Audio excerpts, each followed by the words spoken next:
Hey, what's up, everybody? Thanks for joining me here on this impromptu live on a good Monday. Appreciate y'all being here and for rocking with me. Thought I would take a few minutes to respond to Bad Bunny being chosen as the Super Bowl halftime performer. I will get to that in a minute.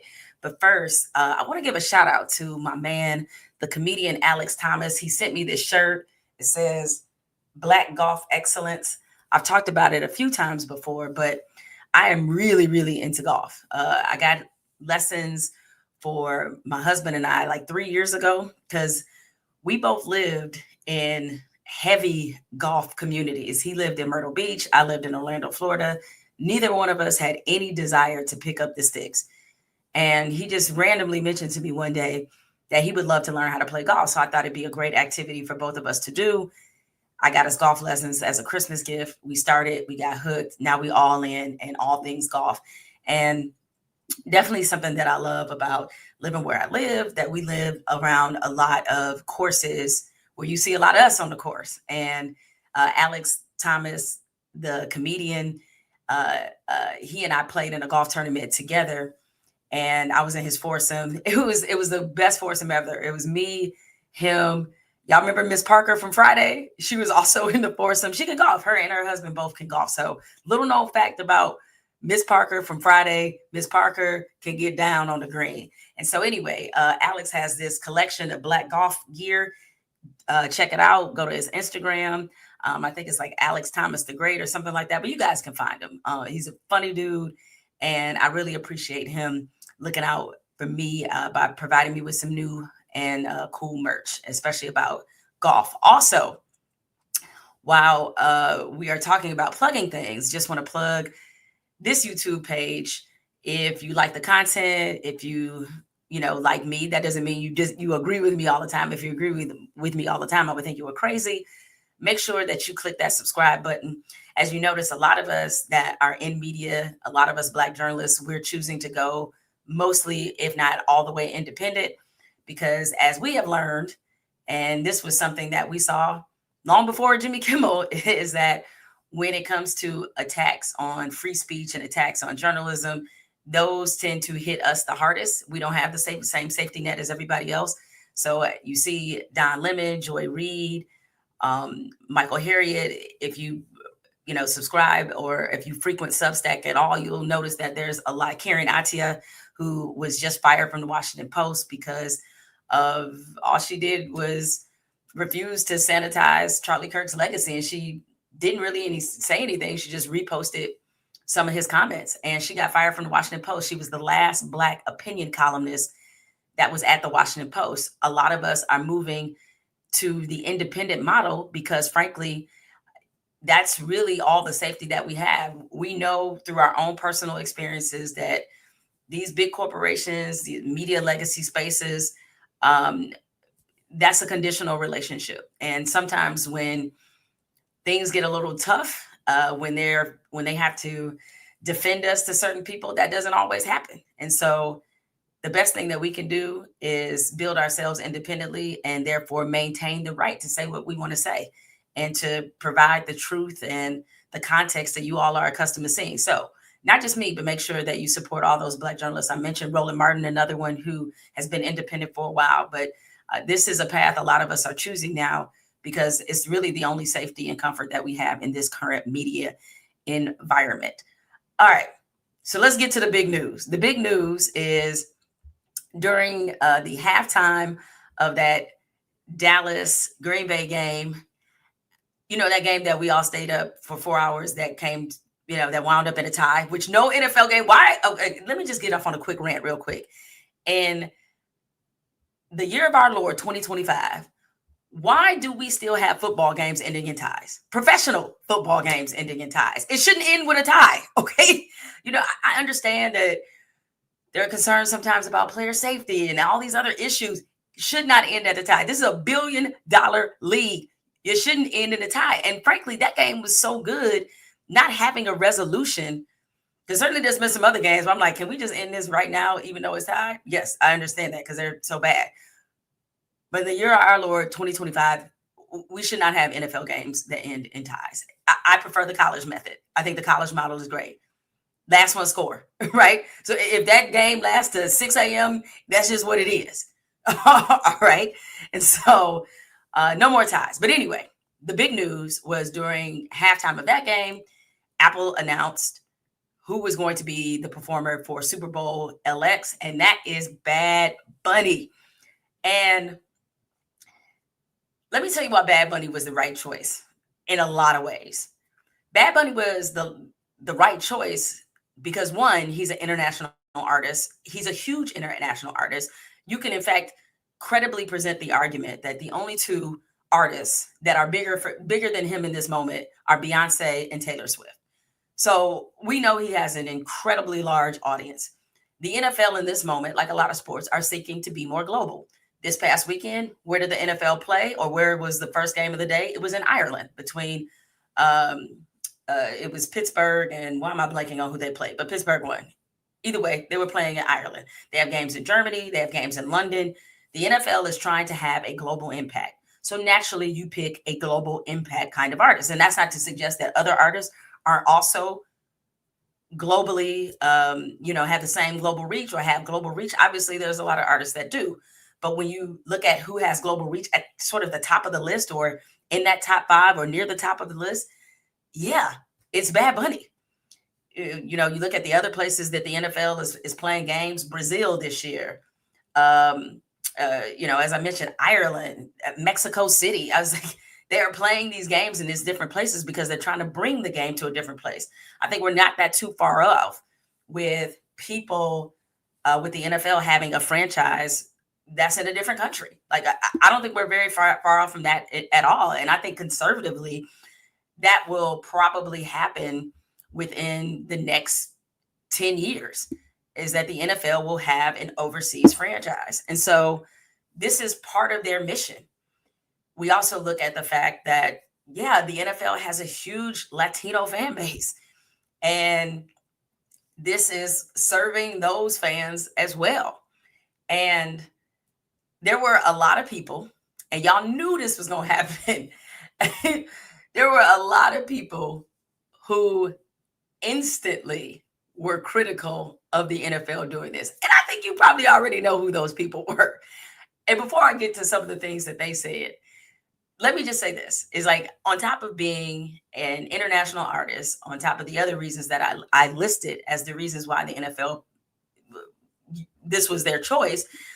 And not only, was this their choice, I mean, I think, frankly, it was the right choice and the perfect choice for the NFL. So the other reason, that people also have to understand why this choice was made is the age group in which Bad Bunny appeals to.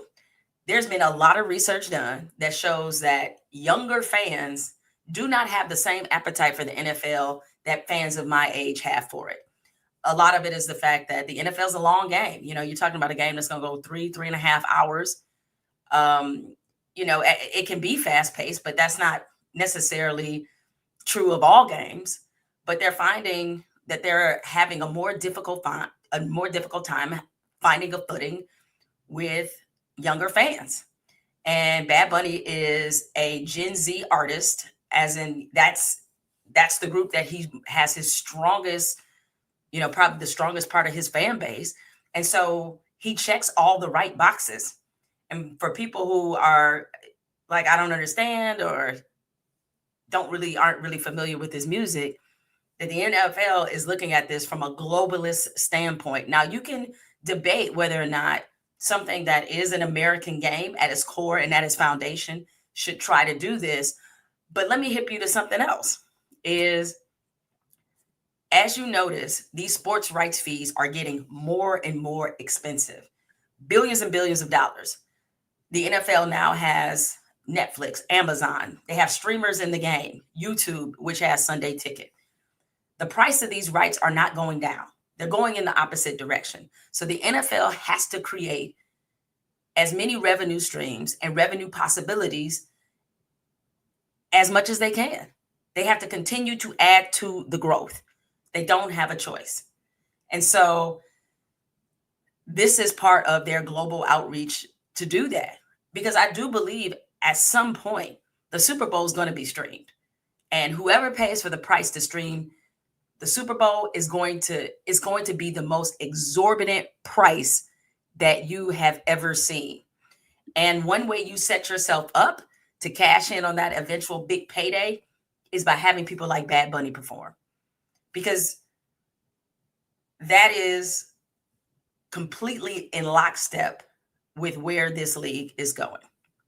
Now, as I mentioned, that being said, y'all already knew there were going to be a certain segment of people that were going to lose their minds over this.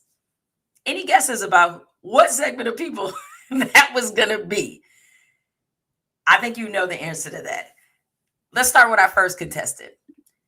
That would be Danica Patrick. Yes, as in the former race car driver, Danica Patrick, who made, history as a woman being in a male-dominated sport. Probably had no idea. Maybe you didn't know. But Danica Patrick is quite MAGA. So as I said, y'all knew the people who were going to be the first ones to lose their shit about this, and that was going to be MAGA. All right. And so here is what Danica Patrick said, or she tweeted, I should say. Oh, fun. No songs in English should not be allowed at one of America's highest rated television events, and not just for sports.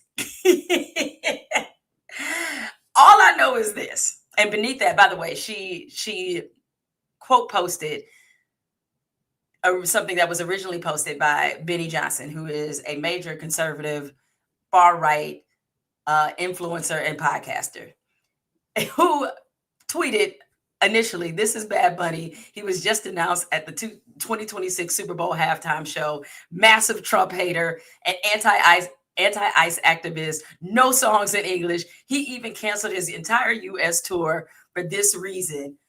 And he quoted him going off about ICE.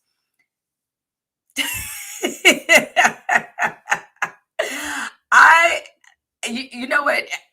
To be honest, Bad Bunny, if you're out there listening, and I know you are, please don't perform a single song in Spanish. Or I'm sorry, please don't perform a single song in English. Bad Bunny, if you're listening, do not perform anything in English. Perform it all in Spanish, because I don't look forward to much, especially on that hellscape of a site, Twitter. But I swear to God, I cannot wait to the night that Bad Bunny performs, because I know that there is going to be a complete right-wing meltdown, and I'm here for it. I hope from the moment he touches the mic, he starts it off with "Como se llama?" Like, please do it. Or "Me llamo S." Come on, Bad Bunny. Don't let me down. All right, here was another one. This from the redheaded libertarian. Bad Bunny is a demonic Marxist. My man, demonic now? He is a demonic Marxist who has been granted the largest stage with the greatest audience in the middle of a Christian revival. This is by design. We are in a spiritual war, and once you see it, you can't unsee it. So now Bad Bunny is the devil. Now Bad Bunny is Satan friendly.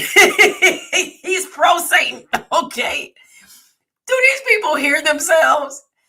Although, listen, I don't know about y'all, but I grew up in the church. I mean, I didn't grow up as churchy as some people did, but my grandma made me go to church every Sunday, just about. And now she would go to choir practice and all that, but we didn't do like Bible study or Sunday school. We didn't do all that. We were church friendly, churchy-esque or whatever. And so I know so many Christians who are like this, where they see the demon and devil in literally everything. I grew up with a lot of them who were that way. Don't put extra sugar in your coffee. That's demonic. The kind that didn't celebrate Halloween, that wouldn't let their kids watch horror movies because everything was a demon. I'm like, what? Okay. Here's another one. Jack Poso, another right-wing influencer. Jack Posobiec, I guess. I've seen his name a few times. I'm not super familiar with his work, but I'm aware of his work. And that is Barack Obama's best friend, Jay-Z, runs the Super Bowl selection process through his company, Roc Nation, which has an exclusive contract with the NFL. This is who chooses the halftime show, the most watched musical performance in America. So let me get this straight. They have somehow linked this to Obama, because that's also their favorite thing to do, is still blame everything on Obama, even though this man has not been in office in damn near a decade, right? But it's all Obama's fault. I didn't know Obama and Jay-Z were best friends. That's news to me. I know they know each other. I know they've been in the same spaces. I know they're friendly. But suddenly, they like, Jay-Z, your best friend is Barack. This is all Barack's fault. Look at him influencing the nation, and and it's run amok. Barack Obama picked the Super Bowl. That's who's really behind this. These people are so unserious. It is hysterical. So Bad Bunny is demonic. This is all the work of Barack Obama. This is a part of the ever, the massive war on Christianity. And that is why I love this pick even more. I love this pick even more. Thank you, NFL. I love this for all of us, because if people are this damn mad about Bad Bunny, damn it, I can't tell you 5 songs by Bad Bunny, but I'm going to learn all them bitches by the time the Super Bowl hit. I will be speaking fluently in Spanish and learning every Bad Bunny track because of how mad he is making the unhinged right. It's like, huh? And by the way, because it wasn't just the far right or MAGA who was saying that they are not familiar with Bad Bunny. Or granted, MAGA was saying something else. They just saw a Latin dude or a Latino dude and was like, hell no. Nah. But let me remind you, Bad Bunny is an American. Bad Bunny is born in Puerto Rico. Puerto Rico is a U.S. territory, people. They're part of us. Okay, Puerto Ricans are not different. They are Americans, all right? So I just think it's interesting that once again we're back to this conversation, or who or what is American. And so you know how they define who's American. And it's not by the other people that are not white in America. That to them can never define what's American. Bad Bunny is just as American as I am. He's just as American as anybody on the far right. And they are now painting him as some kind of foreigner, some kind of interloper that doesn't belong. It's like, what? But, they weren't the only people that complained about Bad Bunny being the performer. A lot of people were just complaining in general, saying like, hey, I don't know him. I'm unfamiliar with him. I don't know how you don't know him. Like, even though I am not familiar intimately with his songs, I know who Bad Bunny is because of that's how much cultural influence that he has. I think like 2 or 3 years ago, Bad Bunny had the 3rd highest grossing tour in the world. And you can guess who was 1 and 2. It was Beyonce and Taylor Swift. He's number 3. So once again, that we're talking about somebody who is in that pantheon of superstars. And I always say this, and I think this requires a lot of cultural maturity.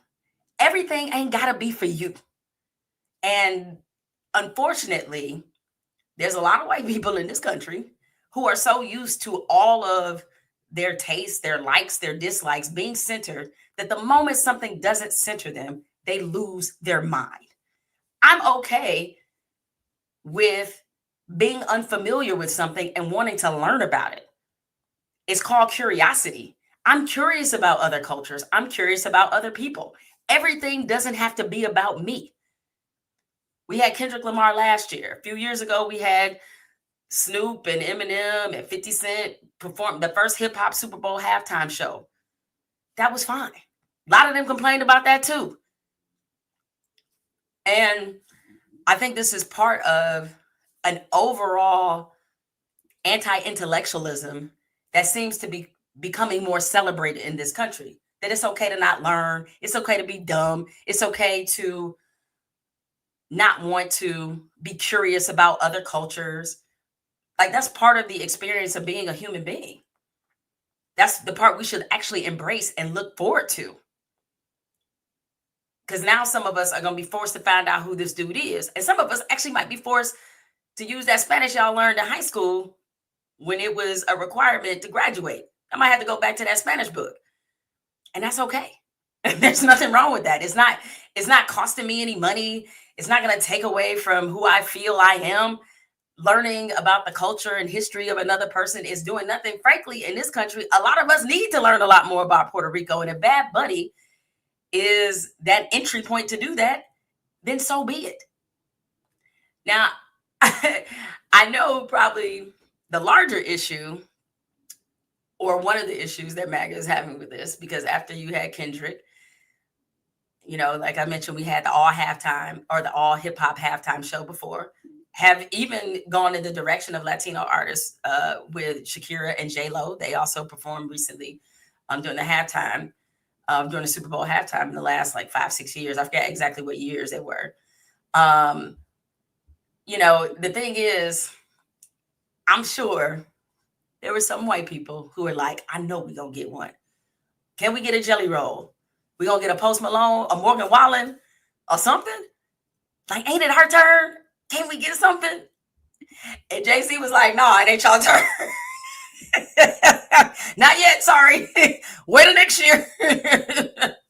Maybe then a little Jason Aldean might show up. They just knew they was about to get one. And so, but what they don't look at is for the fact, how many Super Bowls that we had to sit through, like the Who, and this is no disrespect to them. Like I think like Rolling Stones, like those are great bands. But do you know how many times that we had to sit through that and not see anybody on that stage that looked like us that we could relate to? We had to do that for years.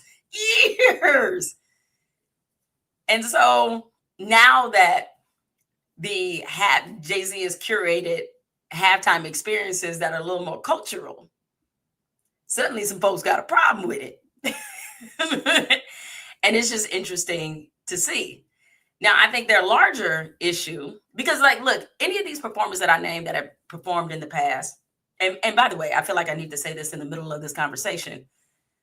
The dopest halftime performance to me would be the first one, which was Michael Jackson, and because I was at this one, when Prince sang Purple Rain in the Rain in Miami. You cannot top that. It's impossible, right? Singing Purple Rain as rain is falling, can't beat that. It's unbelievable. So anyway, the thing about this is these halftime, if any of these halftime acts that I mentioned before, I promise you, if they were right-leaning or MAGA, they wouldn't complain. And I don't care what language they were singing the songs in. Like if there was a far-right Latin artist that had Bad Bunny's credentials and they were hired for the Super Bowl, they wouldn't care. One of their biggest issues with Bad Bunny, besides the fact that he's Puerto Rican and despite the fact that many of his songs are in Spanish, is that he's also anti-Trump. This man has won multiple Grammys. He has set a ton of records doing different things. But I think that's really what's pissing them off, is that he made a statement. He used his platform, his positioning as an artist to make a statement. And he came out very much against ICE.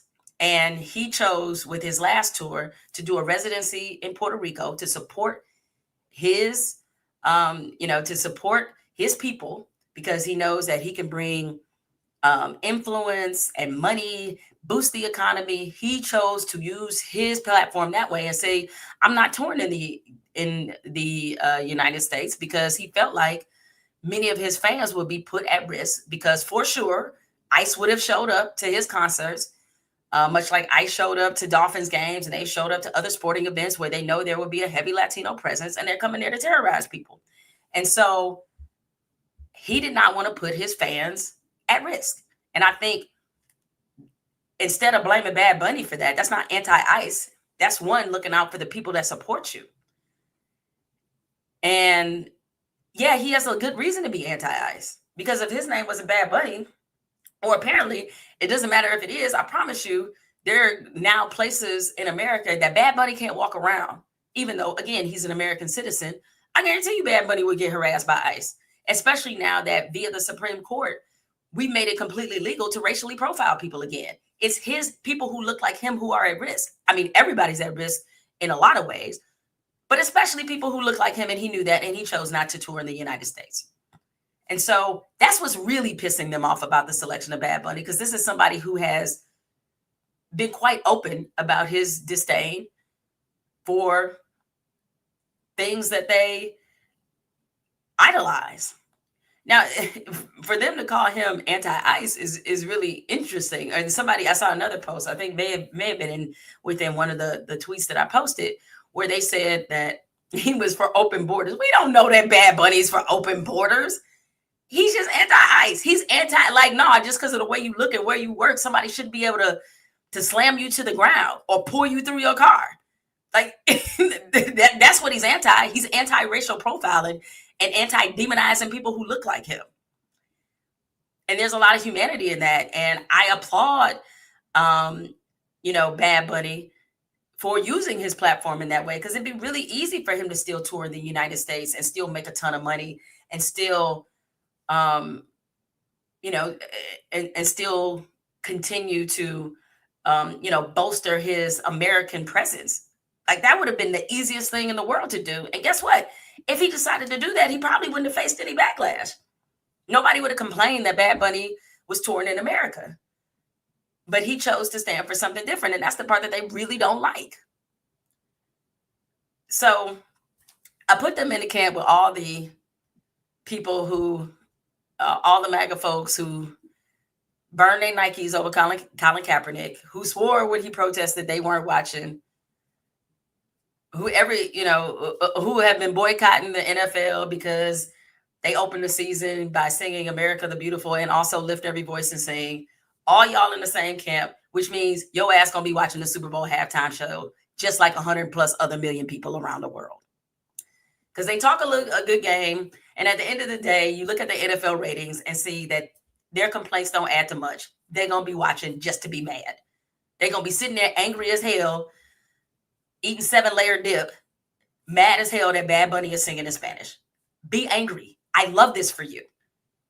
Because I love it anytime people who are bigoted or bigoted adjacent, when they're upset and uncomfortable and pissed off about the presence of somebody and some things that are not culturally for them. It literally puts the battery in my back, is them being mad. So Bad Bunny, I thank you. Well, actually, and I don't thank the NFL for much. And one more thing before I go, because this was meant to be a quick one. I am really surprised that the NFL made this choice, because the NFL, they are the masters of serving multiple masters, if you know what I mean. They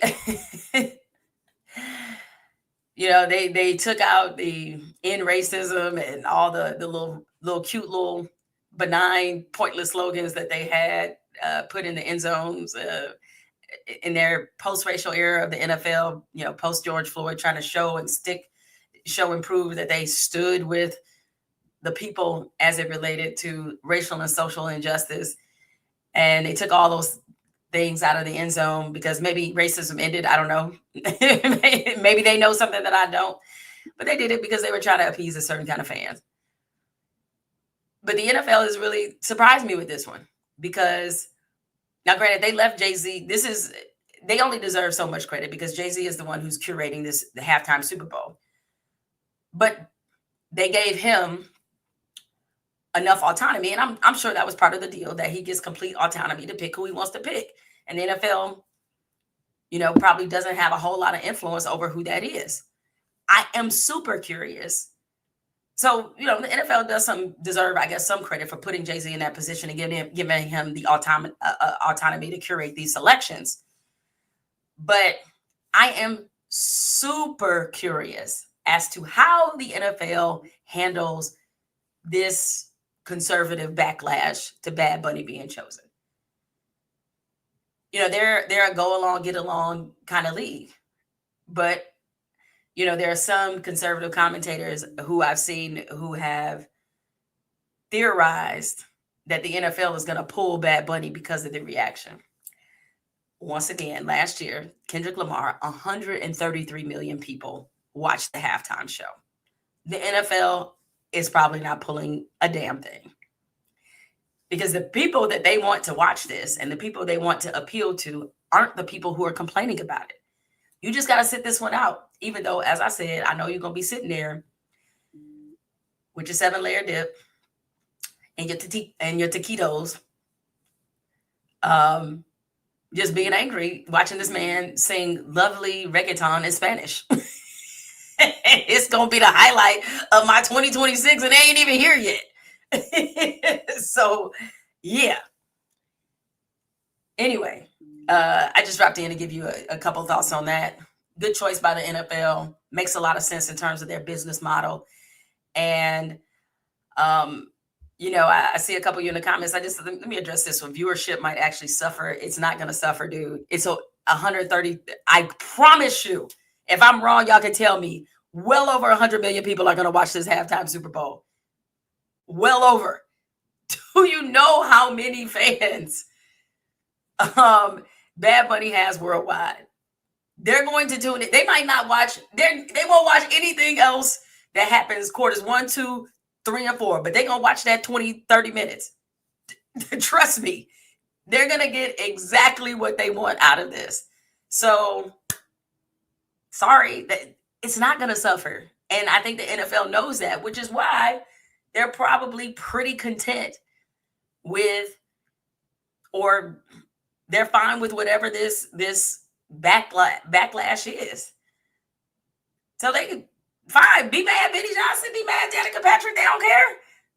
Y'all gonna still watch. Game's still gonna do over 100 million. So what? It's like, so what? But times like these, I just need America, or some Americans, not everybody, to just get over themselves. Okay. Sometimes you actually have to be all right with something else and someone else that you're not familiar with being centered. It's okay. All right. It is okay. You will live. You will survive. That 15 minutes where you got to hear some Spanish, you will survive. You will make it. You will still breathe in and out. One leg will still go in one pant leg and one in the other. It will be fine. Y'all will make it.